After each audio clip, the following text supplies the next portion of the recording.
দক্ষিণবঙ্গে আগামীকাল বৃষ্টির সম্ভাবনা নেই। দার্জিলিং কালিম্পংয়ে শুষ্ক বৃষ্টি হতে পারে। আগামী 5 দিন শুষ্ক আবহাওয়া। 26শে জানুয়ারিও বৃষ্টির কোনো সম্ভাবনা নেই।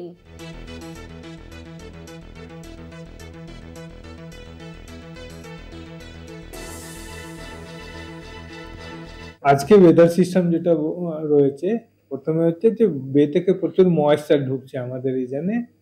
আর সেকেন্ড হচ্ছে একটা অক্ষরেখা রয়েছে যার অবস্থান হচ্ছে ঝাড়খণ্ড, ছত্তিশগড়, তেলেঙ্গানা। ফলে অনেকটা ক্লাউড মাস ফর্ম হয়েছে ছত্তিশগড়ের দিকে, ঝাড়খণ্ডের দিকে।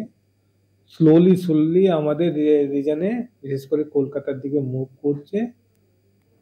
সকাল থেকে আমরা দেখেছি যে ওভারকাস্ট স্কাই, তার সঙ্গে খুব লাইট রেন, বড় কিছু রেন নাই। আমাদের যদি সাউথ বেঙ্গলে বলি, সমস্ত জেলাতে রয়েছে এক্সেপ্ট মুর্শিদাবাদ, বীরভূম। নর্থ বেঙ্গলে যদি বলি, আজকে দার্জিলিং কালিম্পংয়ে লাইট রেন হওয়ার চান্সেস রয়েছে। এই যে সিস্টেমগুলো বলছি আজকে, যে ছত্তিশগড়ে একটা ট্রাফ রয়েছে, সেইটা কিন্তু আগামীকাল সরে যাবে। যত ক্লাউড মাস আছে আস্তে আস্তে বে অফ বেঙ্গলের দিকে চলে আসছে। ফলে কাল থেকে বৃষ্টি আর চান্সেস আমাদের সাউথ বেঙ্গলে নাই।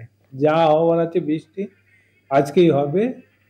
কাল থেকে আগামী 5 দিন কিন্তু ড্রাই ওয়েদার থাকবে সাউথ বেঙ্গলে। নর্থ বেঙ্গলে দার্জিলিং আর কালিম্পং বাদ দিয়ে কিন্তু আর বৃষ্টি নাই। অন্য জেলাগুলোতে কোনো বৃষ্টির চান্সেস নাই। আগামীকাল এক্সপেক্টেড সকালের দিকে, যেহেতু বৃষ্টি হয়েছে আজকে, ময়েশ্চার থাকবে। কালকে সকালের দিকে কুয়াশা থাকবে। Kolkata, north south 24 Pargana, east Midnapore, 2 Bardhaman, Birbhum, Murshidabad, বাঁকুড়ার দিকে ঘন কুয়াশা থাকবে।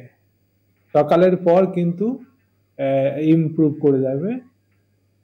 মিনিমাম টেম্পারেচার আজকে 16.3 ছিল, কালকে অ্যাটলিস্ট 2 থেকে 3 ডিগ্রি ফল করবে।